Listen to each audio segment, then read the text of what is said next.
The host has started broadcasting the meeting on YouTube.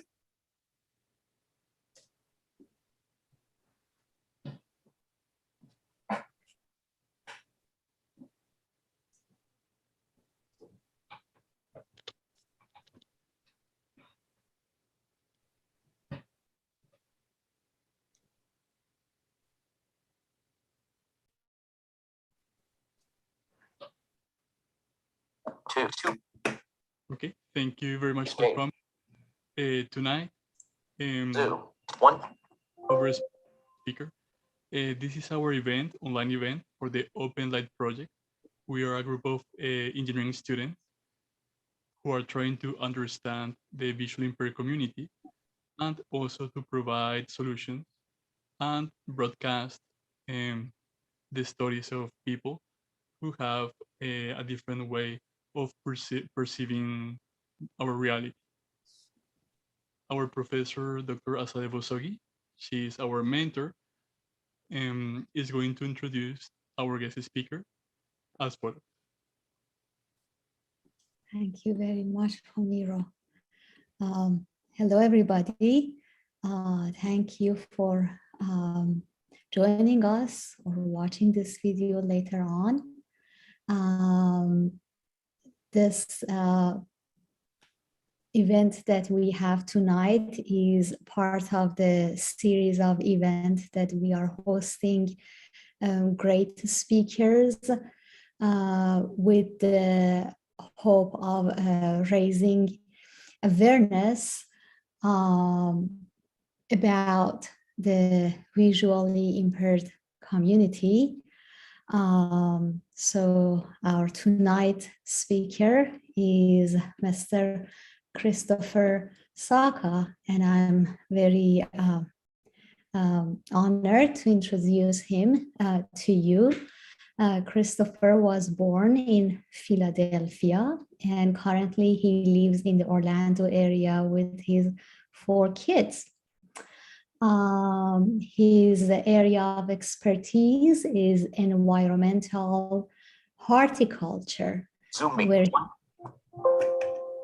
where he studied this at the University of Florida.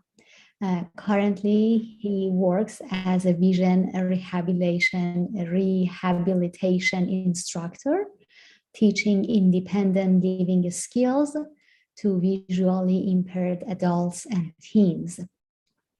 He tries to make a difference each day by using his own experience with visual impairment to help others that are dealing with the same thing. Prior to this, Christopher worked for the Division of Blind Services as a children's counselor, assisting families of blind and visually impaired children by providing educational and social resources through the state of Florida. In his younger days, he worked for the Department of Environment and Natural Resources of North Carolina.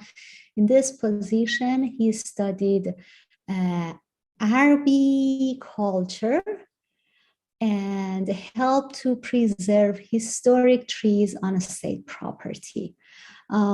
Through this career, he reflects his lifelong love of environmental horticulture, and this is something that he deeply cared about since his childhood.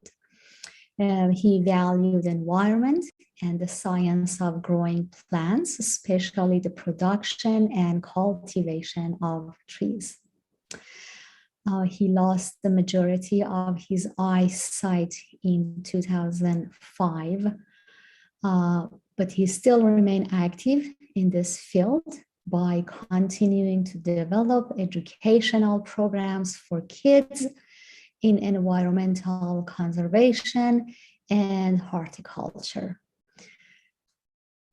We are going to listen to him, and I'm sure he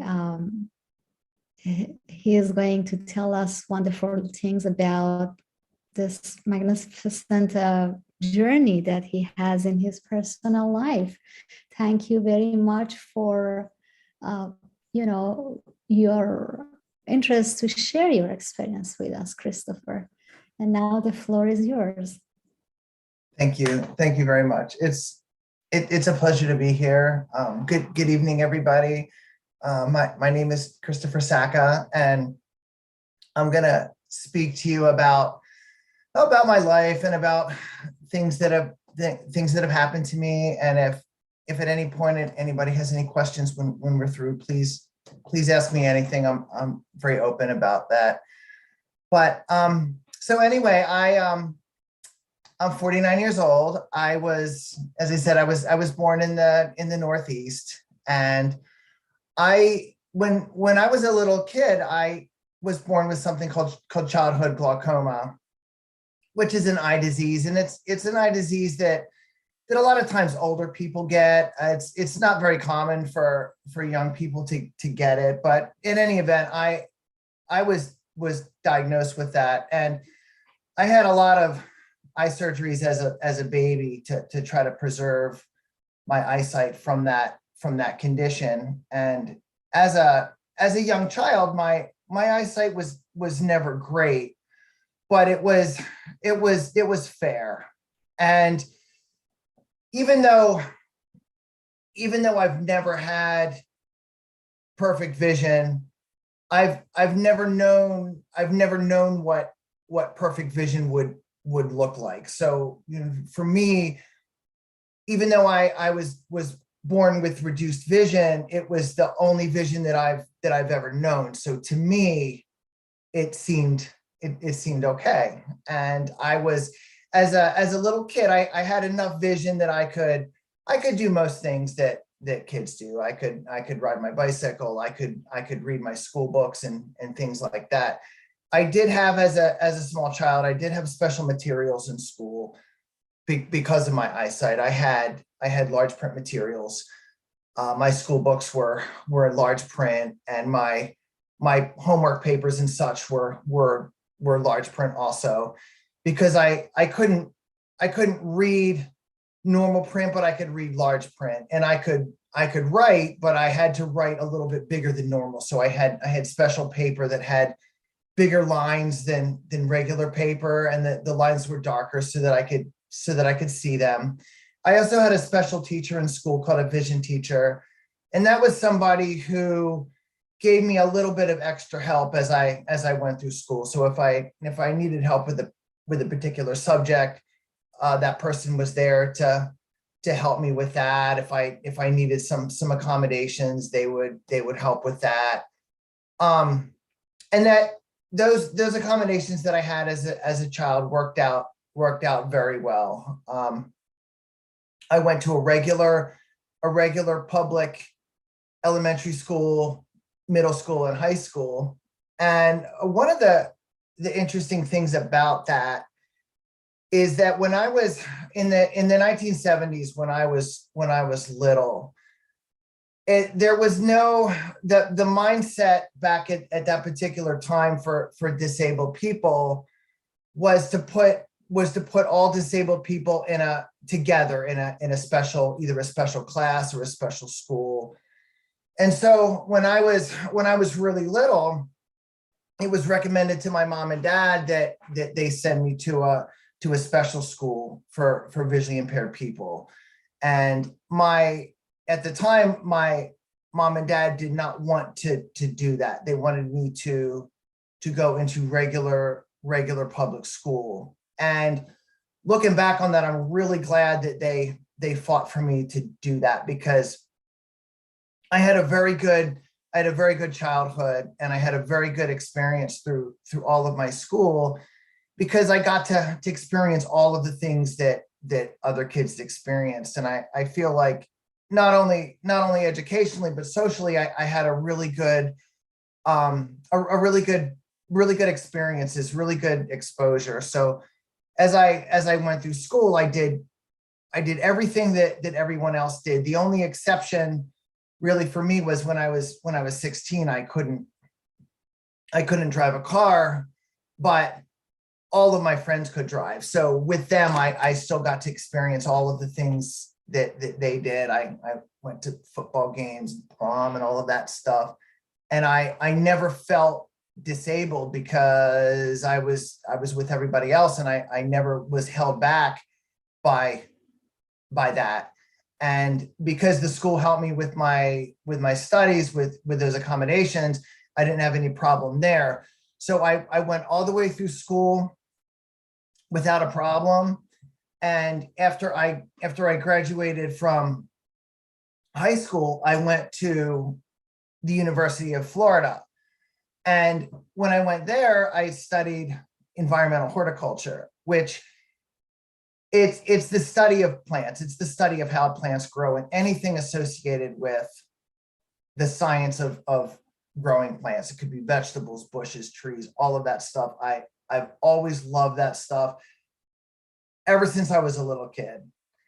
And ever since I was a little kid, I always was growing seeds and had plants in my room, and I would always find things outside, different seeds and plants, and I'd take things home and just try to grow things. And I was just always, it was always something that I love, and I absolutely love that.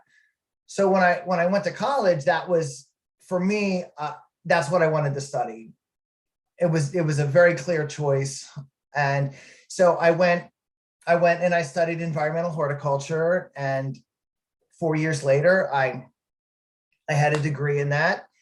And shortly thereafter, my first job, my first real job after college was I went to work at Disney as a horticulturist. So what I did for Disney was I maintained all of the plants and trees and things at Disney.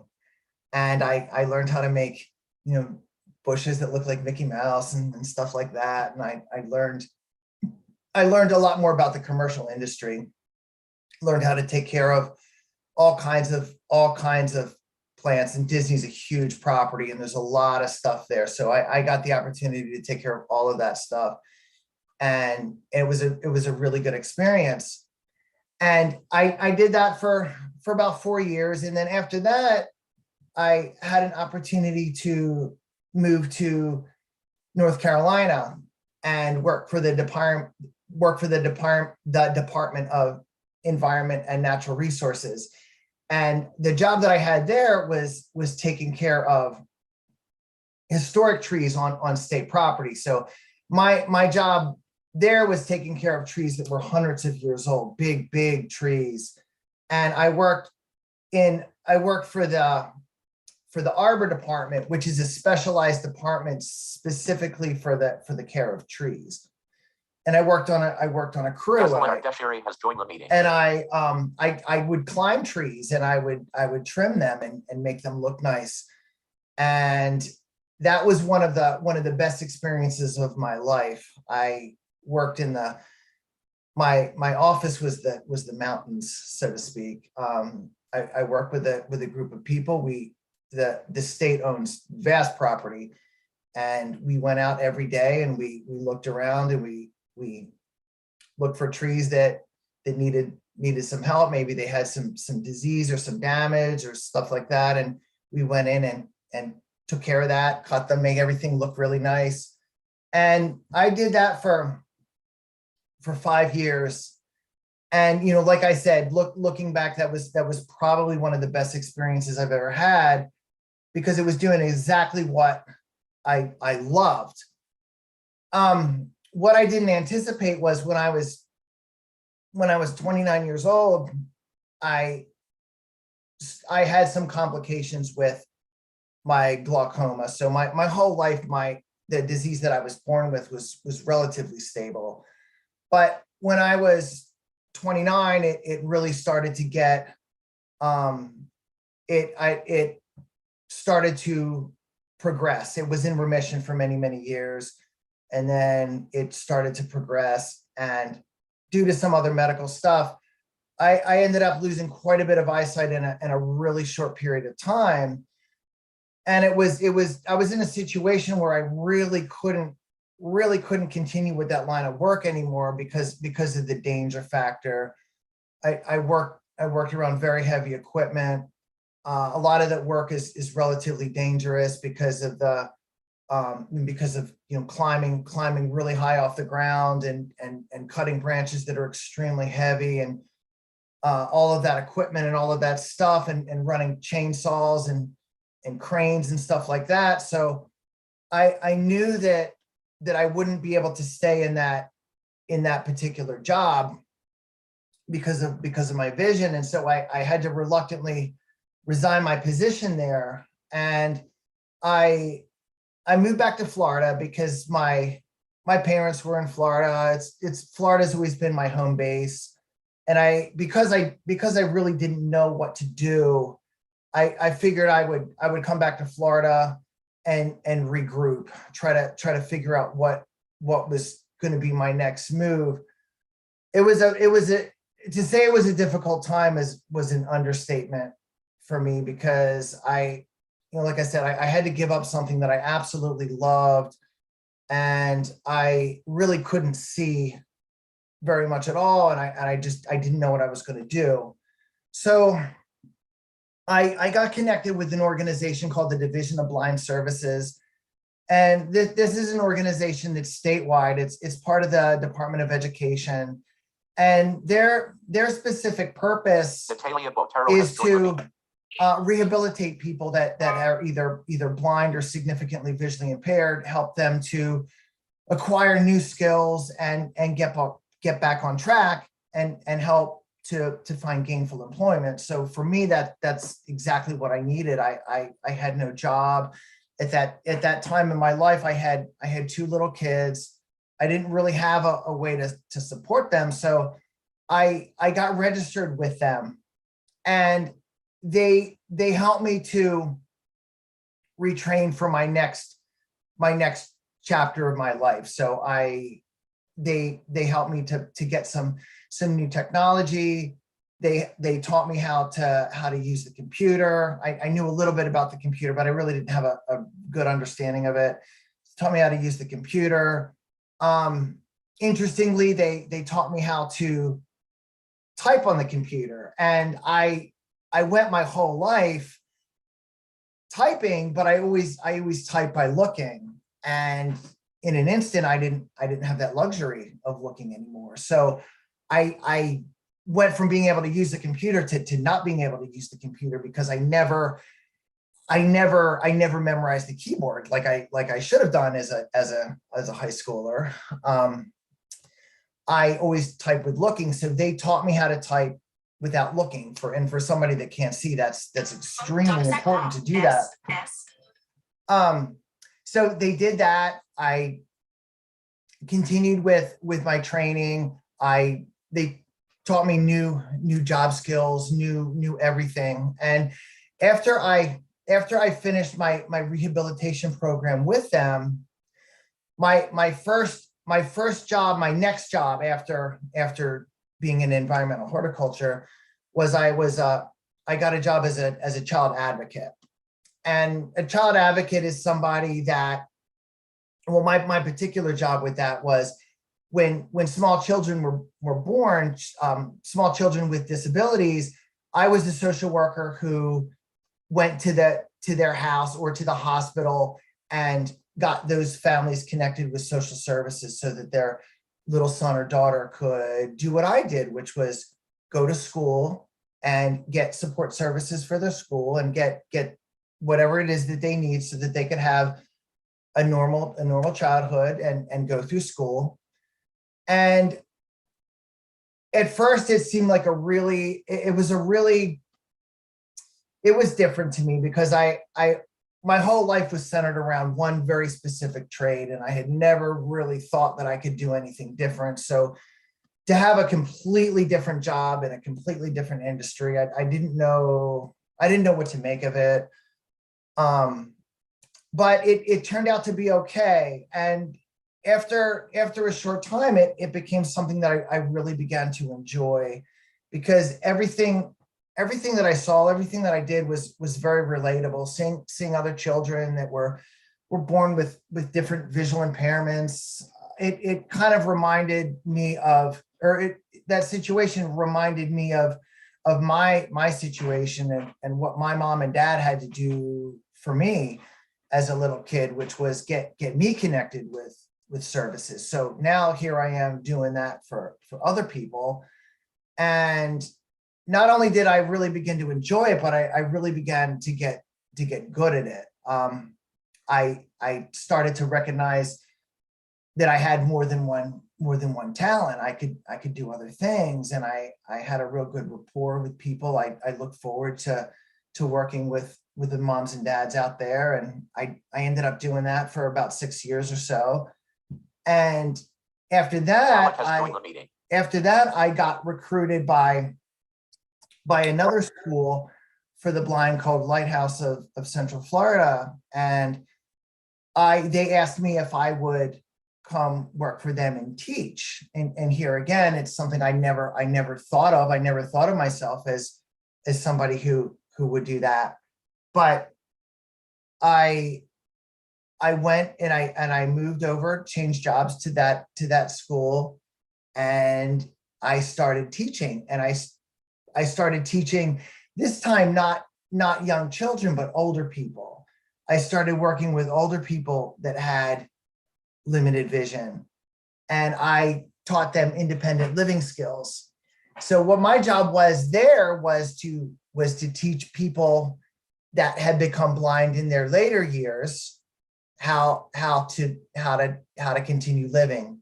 How do you live your life when suddenly you can't see?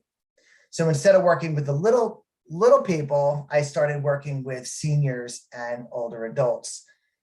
And here again, this is a job that I really grew to love also, because it was very relatable to me. I saw a lot of people that were in crisis, and it reminded me of my situation when I was 29. I was in crisis, to say the least. I didn't know what I was going to do, but a few years later, I got through it. I got over it, and I retrained for a new career path. But to the people that I was working with, to them, these situations had just happened. And so they felt the way I used to feel when this happened to me. So I had street credit with them. The fact that I went through it too, I was able to establish a rapport with them really quickly, and I was able to work with them. And that's actually currently what I do now. I'm still in that same line of work. I still teach every day. What I'm doing now, which is completely different than what I was doing before, is now I'm teaching visually impaired and blind people how to use the iPhone, which now I'm teaching technology, which is something that I used to be afraid of. Now I'm using technology to help people better themselves. And I really enjoy it. I didn't think that I never knew that the technology could be as good as it. I never thought the technology could be as good as it is today for blind people. So something as simple as a cell phone now, it not only does my phone talk to me and read me various things, but it can do things I never dreamed of. Like it can help me go through my mail. It can, if I hold my phone over a piece of mail, it'll read it. I can hold my phone over a barcode and it'll tell me what that food product is. It can identify money. It can identify color. It can do a lot of things for me that I can't do for myself. So it's become a valuable tool. And to teach others how to use that, I really, really enjoy that as well. So that's currently what I'm doing. And I do really enjoy it. I do miss what I do miss environmental horticulture. And so recently I've been trying to figure out how to get back into doing something I love, but still continue helping the people that I'm helping now. So recently I started volunteering in my spare time in my old industry, which is environmental horticulture. So now I go to elementary schools. I talk to the kids about conservation. I talk to them about trees. Sometimes I'll help work at the school garden. Anything that I can do to get back into my first passion, which is horticulture. That's what I do in my spare time. And I'm also working to help other disabled people get into that industry too, because it's something that I love, and I love talking to other people about it. And I love working with other disabled people.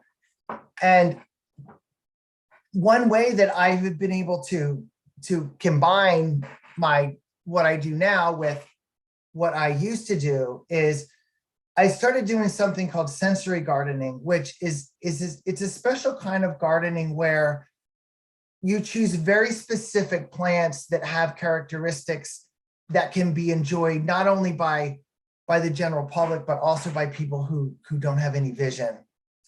And so an example of this might be a plant with a very strong fragrance, or a plant with a very unique texture.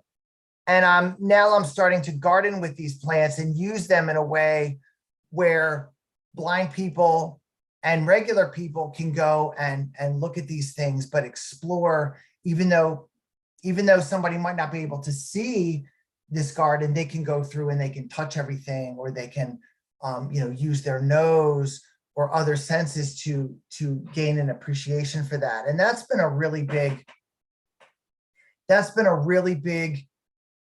hit with a lot of people. So now that's kind of what I'm doing in my spare time is helping to design these types of gardens for other people. And I'm really enjoying that. I really enjoy what I do during the day. And I think that the future is, for me, I feel that the future is really, really bright. I'm excited to find out what's in store next. What will I be able to do within the field of horticulture, but also how can I use that to help other people? And I'm coming up with new things every day with that. So that's the working part of my life.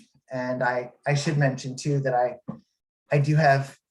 have 4 kids, 19, 17, 15, and 11. And I love them. They're the highlight of my life. And I really enjoy that.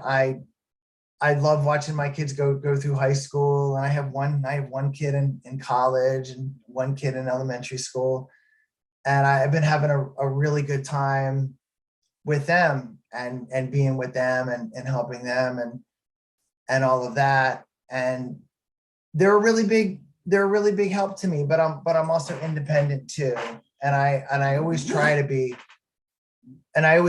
really independent. And I always try to teach my students to be really, really independent, where I'm not asking them for stuff all the time. They're very willing to help me with the things that I need, but at the same time, I also want to take my own responsibility for my own transportation and my own, getting myself to different places and not have to ask them for, rides and this and that. I do sometimes, but mainly, I try to remain independent, and that way they can do what they need to do, and I can do what I need to do. And that kind of brings us to today. And like I said, I live with 3 of my kids here in Apopka, and I have my daughter goes to FSU, and I visit her when I can, or she visits, and I'm enjoying myself, and I'm looking forward to seeing what's going to happen in the future. And that's the summary. Wow. Wow. Thank you very much, Christopher, for sharing. Wow. Wonderful. Is there anything that I can elaborate on? Is there anything that you would like me to speak in more detail about? I wasn't sure how Sure. much detail to provide, or if there's something that I might have glossed over that you want me to speak about, I'm happy to do so. Okay, so actually I was thinking of asking you, you mentioned about your experience of working with children for some period and then with senior. So I wanted to ask you, can you share with us more about your experiences of working with these groups? Absolutely. The funny thing is children and seniors have a lot of similarities. I love them. I love them both. Children, the interesting thing about children is that they don't mind, and this is based on my own observations with myself, and this is based on observations with other kids. For the most part, children don't care about their disabilities. And I think a lot of it is because, especially kids that are born with a disability, that's the only world that they know. Just like me, because I was born with reduced vision, I don't have a concept of what perfect vision would be like, so I don't miss it because I've never had it. And I see a lot of children that as an outsider, one might say, well, that's really unfortunate for them. That child has no hands or has no feet, or can't see or can't hear. But a lot of those children, they were born like that, and that is the world that they know, and they've adapted to it so well that they don't have that concept of missing something that they've never had. And that's really significant because they're happy, and they carry on and laugh and do everything that any other kids do.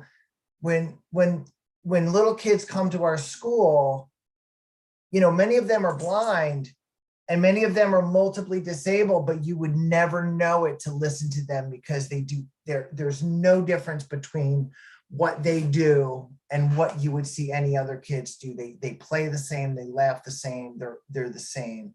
And I noticed this too with teenagers as well. Regarding seniors, a lot of times with seniors, their mindset, it's different for them because with them, they do know what normal vision was like. So a lot of my seniors, they went through their life with normal vision, and then in their later years, they lost their vision for whatever reason. And so they do remember what it used to be like. But for them, their attitude is a little different, because they're in the mindset of, well, I had a good run. I had a good life. I had many decades of perfect vision. I did what I needed to do. I don't like the situation that I'm in, but at the same time, I'm kind of at the autumn of my life anyway. And a lot of them are they're at peace with it. They don't have that deep rooted depression that I see with the middle group.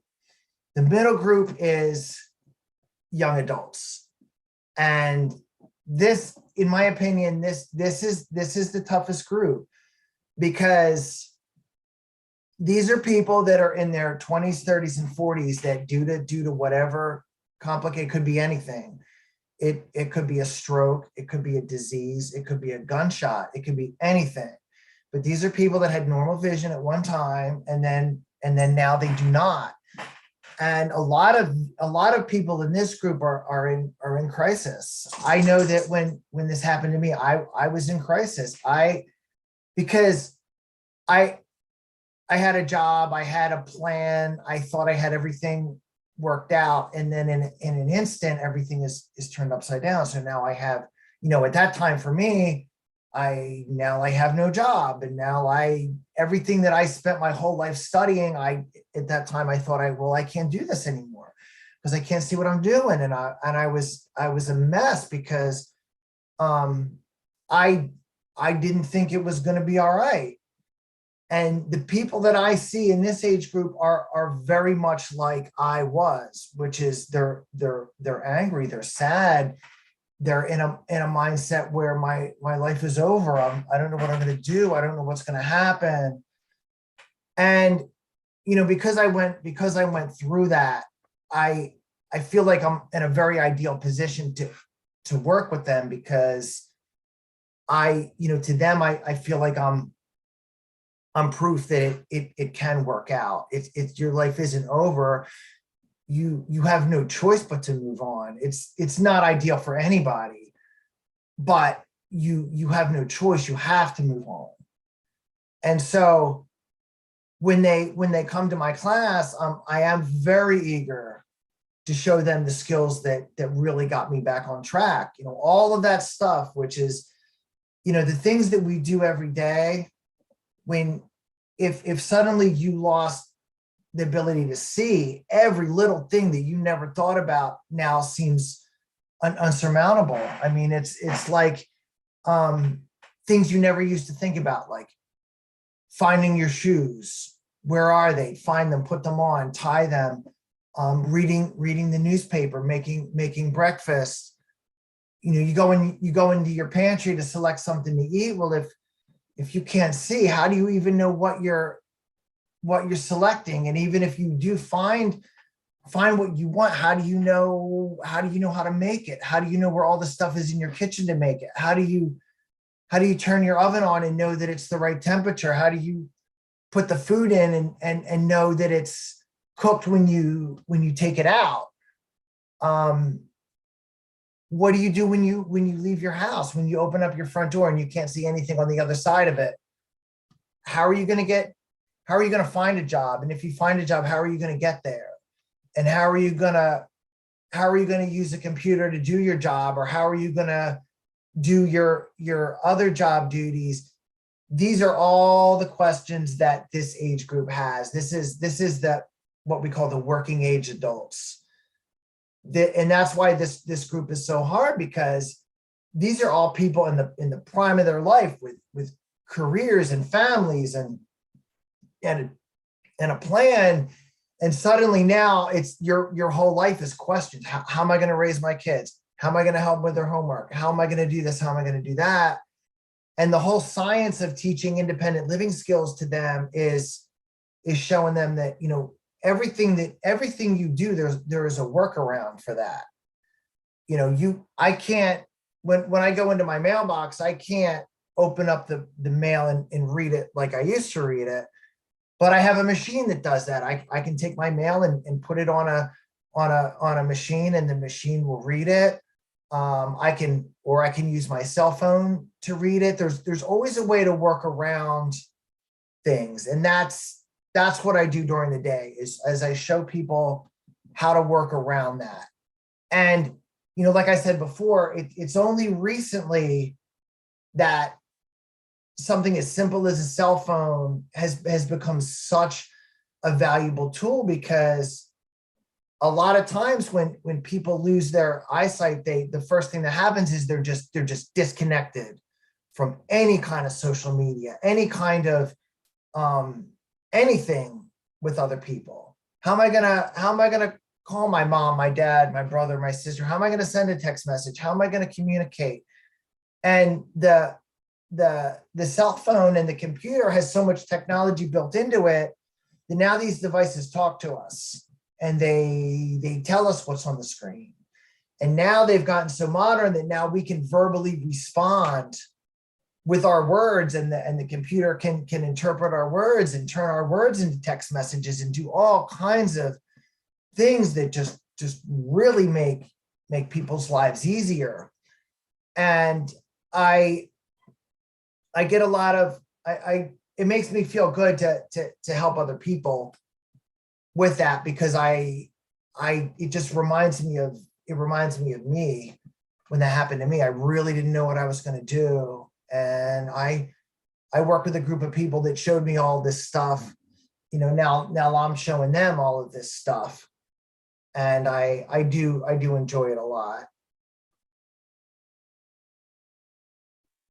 So you work with these different groups at different period of your life? So mainly for my job now, the main population I work with now is seniors. So 70, 80, 90-year-olds. However, I do work with working age adults also. And so depending on who I work with, the seniors don't have the same needs that a 20-year-old has.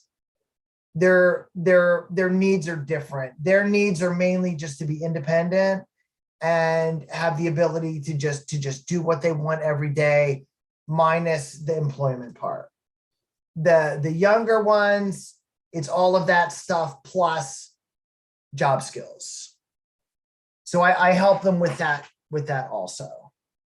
And then of course, social skills are a big part of that as well, because when you can't see it, the social part of it is it takes some getting used to, because normally you walk into a room, you can see everybody. You can shake everybody's hands because you can see them, but when you can't see anybody, at first it makes you just not really want to engage in that, because those initial feelings are, you feel so awkward and so weird. But the more you do it, it's getting over that hump that, just because you have a disability, it doesn't mean you're not still a regular person. You can talk and socialize and do all of that stuff, and people really should do that. It's very important to do that. I just help them get through the scary part, is getting back to doing it, because once you get back into it, and once you start doing the things that you used to do, it's like anything, you get used to it. You get used to it again, and it's not scary. It's not scary anymore. And I think that's really important, is to help take that intimidation out of that stuff for them. I can understand that, what you're saying. Yeah, the fear and probably the denial of the condition that they are in, and being angry. And so one thing too, I might add, that's very interesting, and this happened to me too, was that when I lost the majority of my vision, I had to use a white cane to travel, and I didn't want to do it. I hated everything about it. I didn't like the way it looked. I was worried about vanity. I didn't want to be different, all of that stuff. And I had people telling me that I really need to use this cane, and I just didn't want to do it. And I tried to fake it. I tried everything in my power to not use it, in an effort to blend in and look like everybody else. And what I never knew, or what I had to learn the hard way, was that in my effort to look, quote unquote, look normal, I looked everything but, because I couldn't see where I was going. So I was apprehensive. So I moved. I wasn't confident about walking. I would often put my hands up in front of me because I was scared of hitting something, or I'd look down at my feet to make sure I wasn't going to step off of a curb or get hurt. And when people walk around normally, you don't do that. You don't walk around with your hands in front. You don't walk around looking at your feet. And I was doing all of these things, and that I was doing myself a great injustice. And then one day I realized that, I was really my own worst enemy with that. And once I made up my mind that I was going to, pick up this cane and use it, it was very scary and very not fun at first. I felt like everybody was looking at me. I realize now nobody was. But once I muscled through that part, it gave me my confidence back when it comes to traveling. So, you know, when I leave the house, I have my white cane. But because I have my white cane, I can hold my head up high. The white cane is what keeps me from getting hurt. I can walk with confidence. I can walk without being afraid of getting hurt because of it. And once I realized that, the rest is history. And so now a lot of what I do is help other people to understand that. I always tell people, please don't do what I did. I tortured myself for 1.5 years, doing everything in my power to not use it. And that 1.5 years was awful. And then once I realized for myself that I was, you know, doing myself an injustice, everything got a lot better. It's accepting that stuff. Once I did that, everything got so much better. And now I tell people, I say, you know, if you see somebody in a wheelchair on the street, would you think of them as odd or weird or different? And everybody says, oh no, absolutely not. And I said, well, when people see you with your cane, that's the same thing. They don't think of you any different. They just think that you have a tool for disability, you know, and that's what a wheelchair is. It's just a tool for disability. And once you can make that connection, then you're in good shape.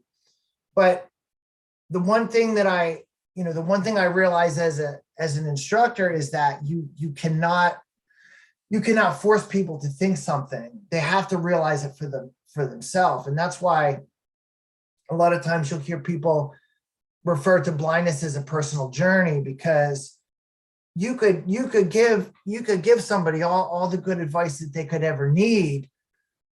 But at first you're not in a mindset where you're willing to take it. At least most people are not in a mindset where they're willing to take it. They might hear your words, but they're so full of anger, and sadness about the situation that they're hearing your words, but they're not heeding your advice. And you have to go into it understanding that they have to. People are going to do things in their own way and in their own time, and you cannot rush them through that. And so when I teach class and I show people all these different things, I always say, I suggest you do this, or I recommend that you do this.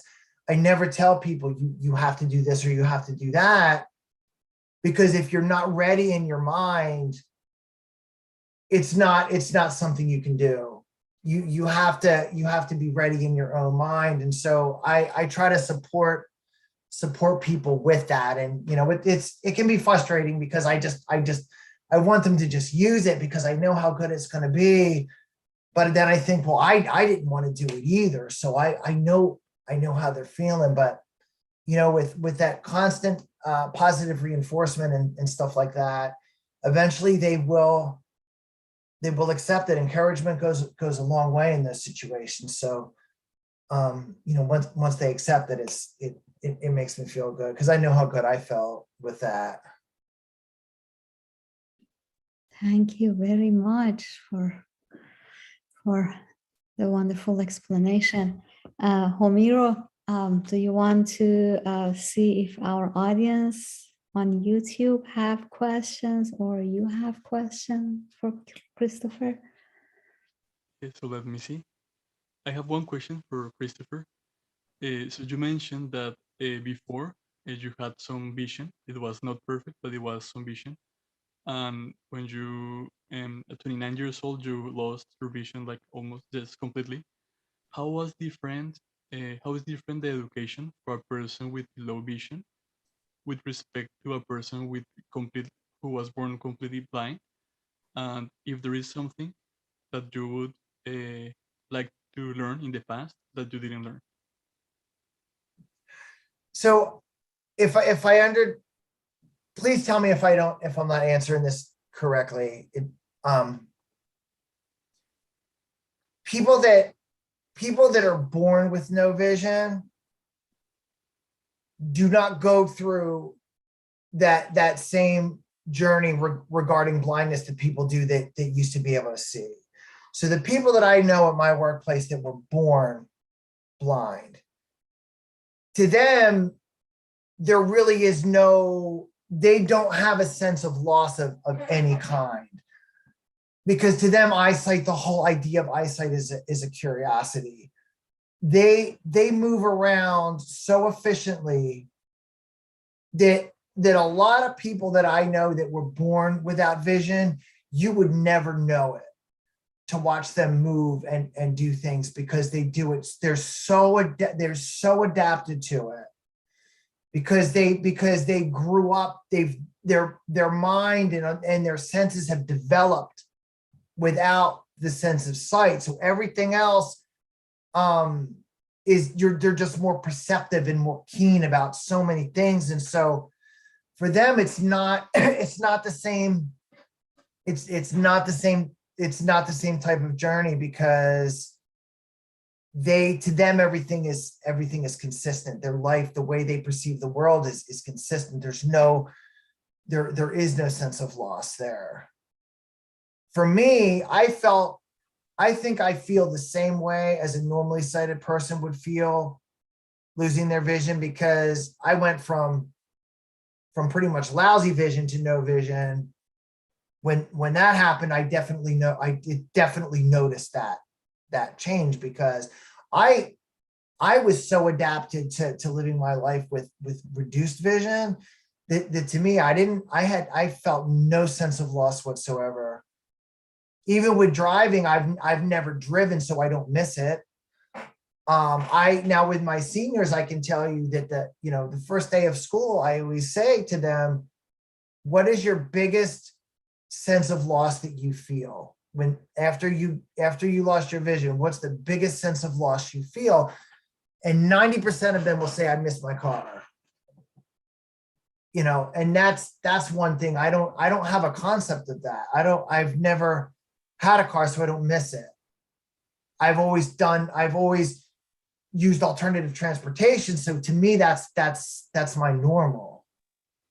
So it doesn't bother me like it might bother somebody else, because it's the only thing I've ever known.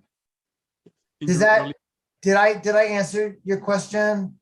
Yes, but for example, in your early age, when you still had some vision, if you knew that in the future you would be blind, is there like something that you would like to take from the education from the people who are born just blind, completely blind?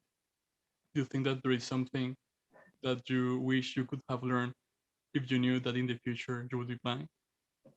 I wish I would have learned how to type in high school. I can tell you that.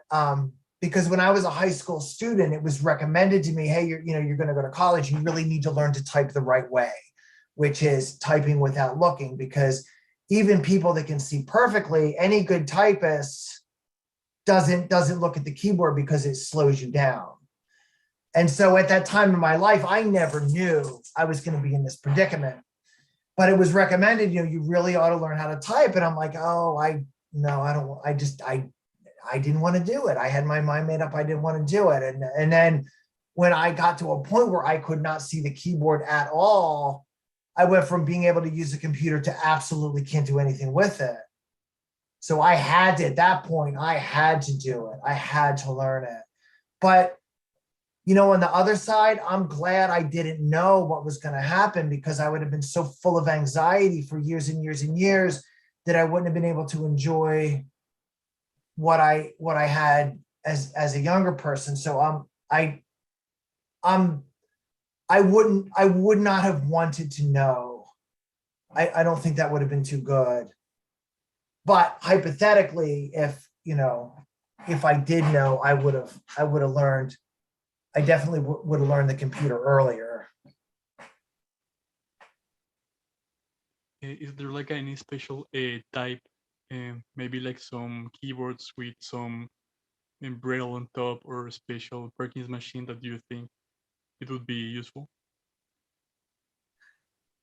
I think there's, so for people that can't see anything, there's an acronym called OCR, and that stands for optical character recognition. And OCR refers to any type of computer that has the ability to recognize printed material. And any kind of computer that can recognize printed material is going to be extremely ideal for a blind person, because that's what gives any computer the ability to read.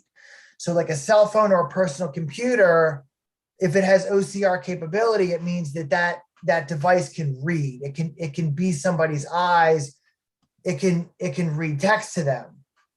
But I will say this, because this is something that people ask me all the time, is that is the Braille language going to die? Is Braille language going to become obsolete because of all this technology?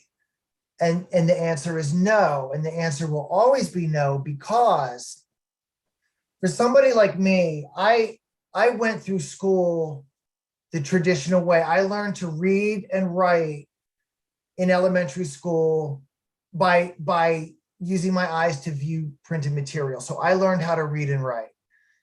Later in my life, now I can't see to read and write. So for me, technology is a very quick fix for that, because I can pick up any piece of technology, and that piece of technology can read to me. So in a very fast way, that solves a problem for me. I can get in front of a computer and I can type, I can communicate in that way. But for little kids, and this is really important, for small children that are visually impaired, they're going to learn Braille. The school system is going to teach them Braille, because for them, Braille language is literacy. And when all of us went to school, all of us had the freedom to learn how to read and write. And blind children deserve that same freedom, which is the ability to read and write. And the Braille language gives them the ability to do that. And there is a huge difference between reading a book for yourself and having a book read to you. And a lot of times people will say, well, for let's say a blind child in elementary school, somebody might say, well, can't they just use technology to listen to their book? Well, yes, they can, but they're going to be at a huge loss, because when somebody reads you a book, it's not the same thing as reading the book for yourself. And especially to somebody who's very young, to children that they're learning education for the first time in their life, the Braille language gives them the ability to pick up a book and read it for themselves. And that's a different experience. And to be able to write something, to think of something and be able to write it without a computer, that's a very significant thing. So that's why if a child goes to school and that child cannot see printed material, they're going to learn Braille. And that's very important. I wanted to convey that, because I get asked that so much about Braille becoming obsolete, and it never will, for that reason. Because any young child that's born in this way, that is their literacy, is the Braille language. So it'll always be around. And now computers can generate Braille. So a person can type on the computer and print it in Braille, or vice versa. So it is still extremely important. Okay, thank you for your answer, Christopher. Sure.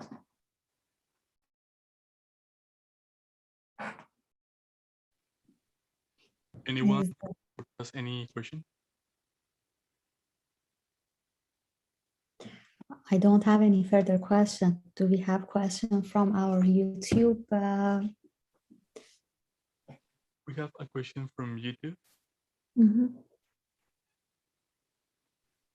I can say that another common myth, just while we're waiting, is a lot of people, I always ask this question too in class, is if if a person loses, well, let me ask it like this, true or false? If a person loses their vision, does their hearing improve?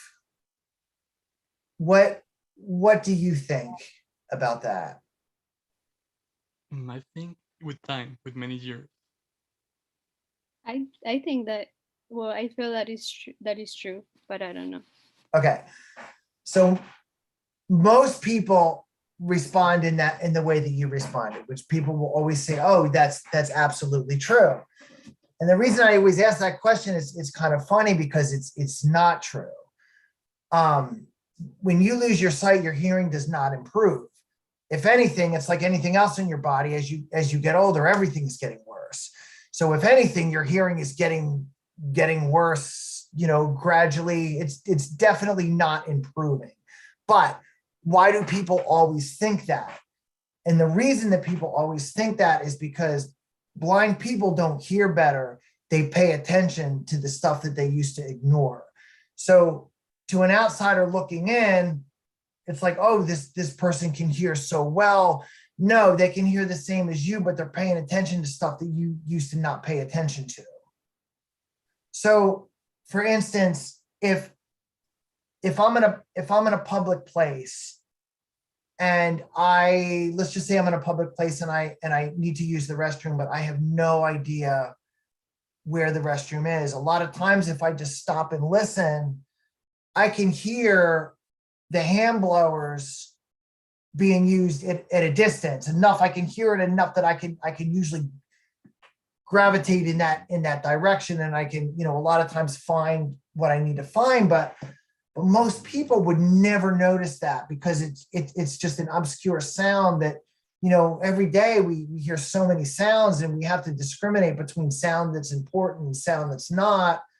And there's a lot of stuff that we hear every day that we hear it, but we don't pay it any attention because it has no significance. But if suddenly you couldn't see and you had to pay attention to every little thing you heard, there's a lot of clues out there that one person might ignore, that if you don't ignore it, it can actually really help you out of a situation. And the same holds true with other senses too. If somebody touches the Braille language who's never touched it before, or somebody that can see, it feels like nothing. Just a bunch of bumps. But if somebody can't see anything, their sense of touch is the same as anybody's sense of touch, but they pay attention. They pay attention to it more closely. So instead of just feeling a bunch of bumps, now they're feeling letters, because they have to pay attention to what they feel more closely than somebody might just running their hand across the surface. So does that make sense? It's like more like a brain disposition, like function of the brain more than the senses. Right. Yeah, and I guess like since you're using it more, you're practicing it more, so you get better, right? Like listening better, and maybe at feeling touch. I've heard that like if you pay more attention to touch, and yeah, that makes sense. Yeah, it's just paying attention to stuff that you used to not pay attention to, because for somebody with normal vision, roughly 80% of the sensory data that you take in is visual. And then your other four senses kind of compose that rest of that 20%. So if somebody loses their vision, that's a huge chunk of sensory information that now that person is not getting. So now that person has to rely on their other four senses to make up that 100%.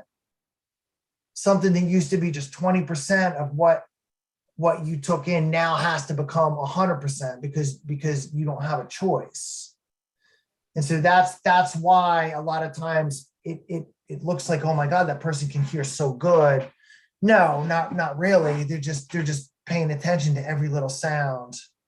It's like recognizing somebody by the sound of their shoes instead of by how they look, what they look like.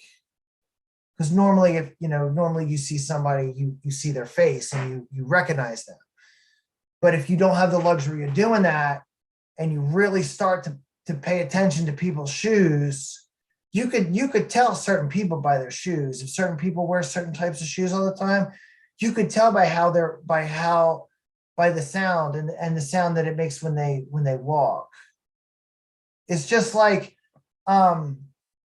sometimes you can identify people by maybe the smell of their perfume or cologne or soap or shampoo or fabric softener or something, because people tend to gravitate towards their favorite brands. You know, I might have, you know, my favorite soap, so I buy that soap all the time, you know.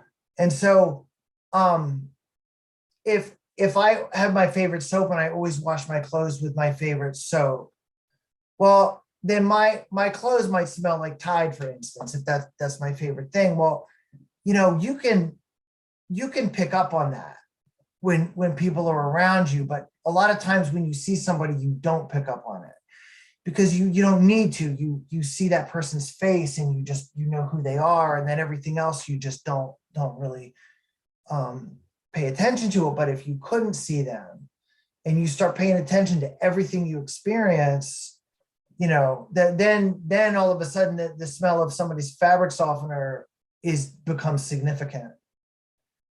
And that's what I mean when I say that you know, normally your sense of smell is very little, a very little part of your sensory input, and most of that is your vision. But if you don't have your vision, now you really have a huge gap that you have to fill in with your other senses that used to really not do that much compared to your vision. Now they got to do a whole lot more. So that's why it seems different.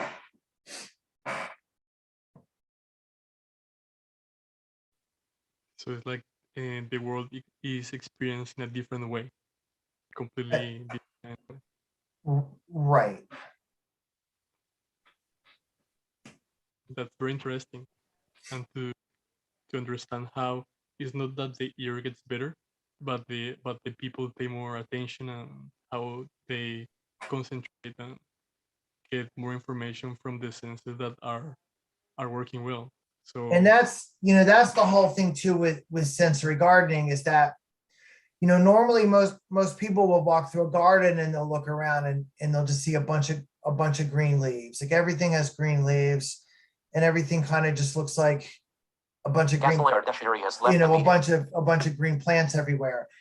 But to a blind person, you can identify plants without seeing them.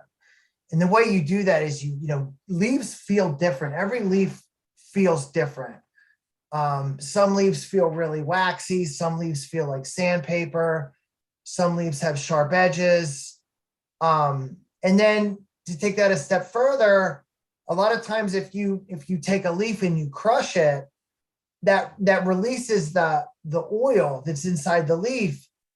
And a lot of times plants have aromatic oil in them. And if you crush a leaf, you can pick up on that oil. And some plants that are real famous for that are things like citrus trees. If you take a leaf of an orange tree and you crush it in your hand, you're going to smell oranges, and it's overwhelmingly strong. You can't mistake it for anything. Anise is a plant where black licorice comes from, and to look at it, it doesn't look like anything special. It's just a green plant. You'd never think twice about it. But if you take one of the leaves of that plant and you crush it, the smell of black licorice it's overwhelmingly strong. And in an instant, you know that's an anise plant. I smell licorice. Cherry trees are the same way. If you crush a leaf of a cherry tree, you smell cherries. It's really strong. And a lot of plants are like that. And nobody ever knows that. I mean, nobody would ever think, let me walk by that. Let me walk by that plant and take a leaf and smush it and see what it smells like. Nobody would ever really think that. But a sensory garden, when you build a sensory garden, you choose plants that have those characteristics so that somebody can come along and enjoy it. And with a lot of sensory gardens, you tell somebody that before they even enter the garden. You know, I'll say, listen, this is a special type of garden. You can use your eyes to look around, but you need to, when you walk through and you look at the different plants, you know, take a leaf from that plant, look at it, touch it, crush it. Because that plant's going to give you a surprise that you never thought about. And that's what makes it such an interesting area. Because not only is that something that let's say blind people could walk through this garden and have a really good time with it, but so could everybody. And that to me is what makes it the most important. Nothing should be exclusive to one population or another. The sensory garden is a garden that every single person can enjoy the same way. But because you've chosen certain types of plants, the blind segment of that population can have the same level of enjoyment as everybody else. And that's why I like that so much. And that's why I like doing that in my spare time. And even now I can't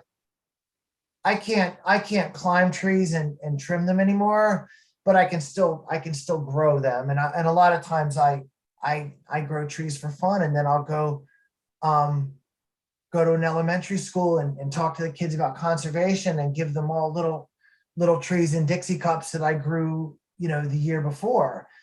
And I say, you can take this home and plant it and enjoy it, because it's something I really enjoy. It's an easy sell for me to get up in front of a bunch of little kids and talk about how cool I think trees are. And that's something that it's still a way that I can contribute to that science, to that area that I love so much. I'm just doing it in a different way. And that's very important. It's education for kids about nature, growing trees. I think that's really important. I also love trees, and I have an orange tree, and I know how strong the smell is. When you said that, I remember when I'm just standing like 2 meters away, I can feel the smell of orange. Absolutely. And there's so many plants like that. Have you ever had like any issues with insects or maybe snakes or something that's dangerous when you're working on the field, and maybe you get too close to something that's dangerous? Malik has left the meeting. No more so than a sighted person would experience. For me, the most troublesome thing like that I've recalled from working in that industry is things like yellow jackets. If you step on their nest, they live in the ground. So if you step on their nest, they're all going to come out, and they fly really fast, and they will find you and they will sting you. But that's just one of those things that's just part of the woods. And a blind person would not encounter that any more than a sighted person would, because they're out of sight. You don't really know where they are. They just, you know what I mean? So I've never, I guess I should say that my vision has never contributed to me getting more hurt in the woods than the things I've experienced are all things that just From Malik to everyone, Colin, what other anybody would hobbies are you into? experience.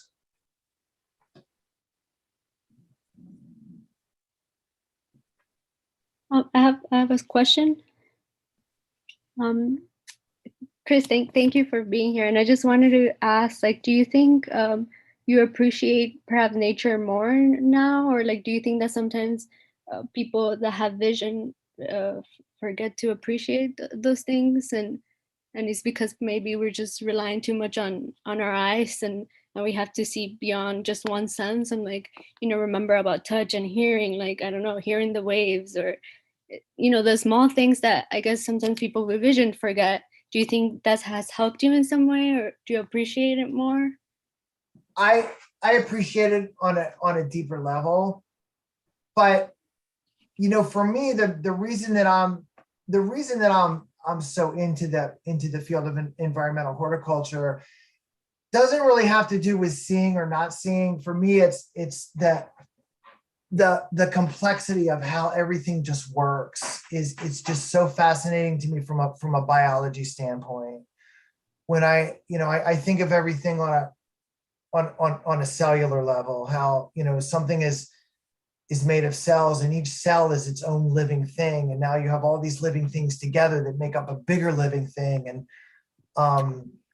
plants give us oxygen, and we give plants carbon dioxide, and we both need, neither one can exist without the other. So you can't have people without plants, and you can't have plants without people. The two need each other to survive, and all of nature is kind of designed like that, where everything is interconnected on such a complicated level. Yeah. That when I started to learn about it, when I started to learn about it, I was so fascinated by the complexity of it that I just immersed myself in it. And that's what I just knew from that point that's what I wanted to study. Yeah, that's awesome. Like, I feel the same with, engineering. Like, sometimes you have to see beyond what you can't see with your eyes, like you're messing with things that you cannot see. So you have to, sort of get creative, and there's beauty in that too. And I think it's connected to science and biology in general, like you said. Yep. And everybody has that subject that really resonates with them, that they really, and that's, for me, that is my groove. That is what I'm really interested in. Yeah, that's awesome. Thanks. Sorry. And also, you mentioned that technology has helped you. How do you think it could get better? I can't even imagine how it could get better, but it always seems to. Because I think about what's happened in the last 30 years, things I never dreamed of. I mean, to me, everything I see right now is everything that was depicted as science fiction when I was a kid. Yeah. When I was a kid, and I would watch Star Trek with my dad, and the whole idea that they would just talk to the computer on the ship. They would say, "Computer, I need this. Computer, I need that. I need you to do this. I need you to do that." And it was such a fictitious thing. And now my phone does that. Phone, call this person, text this person, go on the internet and find me an article about this. Scan this, I'll scan a barcode. I can scan a barcode on a box of cake mix, and my phone will tell me how to cook it, how to make it. And I can't even dream of how that could get better, but I know it will, because every so many months something comes out I never even could imagine. So I can't wait to see what's going to happen. Yeah, I agree. And I think honestly that happens in everyone in technology, where like even us, everybody in general, like the public in total sees the change that happens real quick. And so I agree with you. And I hope it gets better. I will, for sure. Thank you. Of course. We have a typed question in Zoom. They are asking you, what other hobbies are you interested in apart from agriculture? I love the water.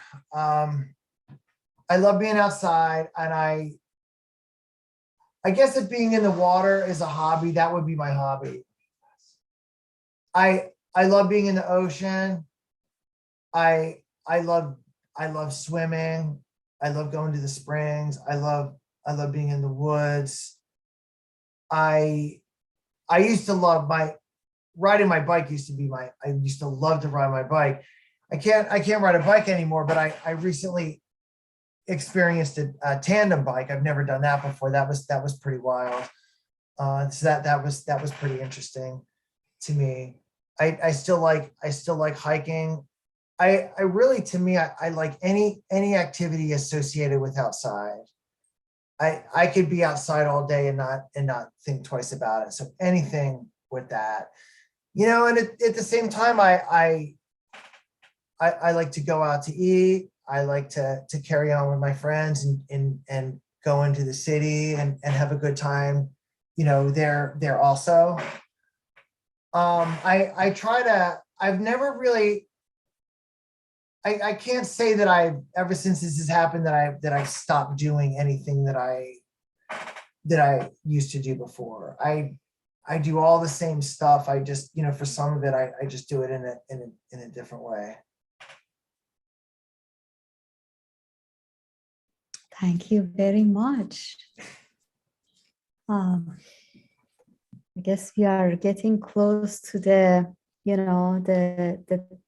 closing time. So Homiro, do you see any other question on YouTube? A question from Lutz. And the technical devices for the use of the blind are affordable or expensive? I'm sorry, can you see the last part again, please? The technical devices for use of the blind are affordable or expensive? That's a superb question. So a while back, devices for the blind were exorbitantly expensive. Okay, so by that I mean things like video magnifiers, which a video magnifier is basically something that for people that have really poor eyesight, it's a device that consists of a video camera, and the video camera faces down, and the video camera has attached to it a monitor. And when you put a book or a paper under the camera, and the camera sees that image and displays it on the monitor, and then the user can then adjust the size of the letters and also the color of the letters. So in other words, I could put a newspaper under this magnifier, and I could make the letters 4 inches tall, and I can make the letters yellow if that's easier. And it gives people the ability to read something that they might never been able to read. I spoke before about the devices that can scan an image and read it to you. These things are thousands of dollars. I mean, $4,000 is not uncommon for a piece of equipment like that. And so a lot of my elderly clients were on a fixed income and would never dream of owning stuff like that. And so, we have a program where we donate used items to people that need them because of the expense. However, recently, now that cell phones have become so popular, more and more, the cell phone has now taken over the job of all of this high-priced stuff. So that $4,000 device that used to read my mail, I can do that with my phone. Or I can install a magnification app on my phone that will give the phone the ability to zoom in on something, 20x, 30x by using that camera on the phone. And so more and more, the cell phone is taking over these things. Well, a lot of times somebody will say, well, a cell phone is $1,000. I can't afford that. And I said, well, I would never have a phone that expensive either. Because of the technology, somebody can do all of this stuff with a $200 phone. I'll always say, get a phone from a brother or a sister or a relative, buy a used phone. When I bought my phone, I went into the Apple store and I said, give me the phone nobody else wants. And I got a $199 phone that does everything because it all has to do with the operating system that the phone is running, not so much the phone itself. So because cell phones because smartphones are now so popular, smartphones are now bridging that gap between not being able to afford things that people need. If somebody can get their hands on an average used cell phone, that device can be converted into a number of useful tools. So it's a very good thing. So for that reason, things are becoming more attainable than they once were for the blind. So this seems to be a good opportunity to create like interactive experiences for the blind. For example, like with QR codes, maybe we can enhance like museum exhibitions or things with audio and other experiences. Do you think that that seems possible? Yes.